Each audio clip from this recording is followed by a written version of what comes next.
High বন্ধুরা, তোমাদের জন্য নিয়ে চলে এলাম আরও একটা নতুন ভিডিও। দেখো, আমার এই গাছটায় আজ প্রথম ফুল ফুটেছে। ফুলের সাইজটা দেখো, প্রথম ফুল ছোট হয়, কিন্তু আমার এই ফুলটা সাইজে দেখো কতটা বড়, কতটা প্রথম ফুলই কত বড় হয়েছে। ফুলের সাইজটা দেখো শুধু। আইডির নাম হচ্ছে আমেরিকামেলিয়া। এটা ছোট গামলাতেও হয়, বড় গামলাতেও হয়। তো আমার 100 টাকার বড় গামলায় বসানো। আর গাছের গ্রোথ দেখো কত সুন্দর, গাছের গ্রোথ। কুঁড়ি, এখানে দুটো কুঁড়ি আছে, এখানে একটা কুঁড়ি আছে, এখনো নিচে কুঁড়ি আছে। গাছের গ্রোথ দেখো কতটা সুন্দর, গাছের গ্রোথ।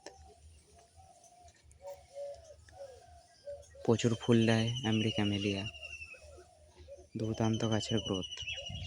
আর এইদিকে এই সাইডে রেড পিওনি একটা ফুটেছে, এইদিকে দুটো কুঁড়ি আছে রেড পিওনির। আর এখানে একটা নিচে কুঁড়ি উঠছে দেখছিলাম, এই যে এই সাইডে এখানে একটা কুঁড়ি উঠছে। গাছের গ্রোথ দেখো, প্রতিটা গাছের গ্রোথ, দুর্দান্ত গাছের গ্রোথ। আর ফুলটা কত সুন্দর দেখুন, কত সুন্দর ফুলটা, দুর্দান্ত। আজ পর্যন্ত এটুকুই, টাটা।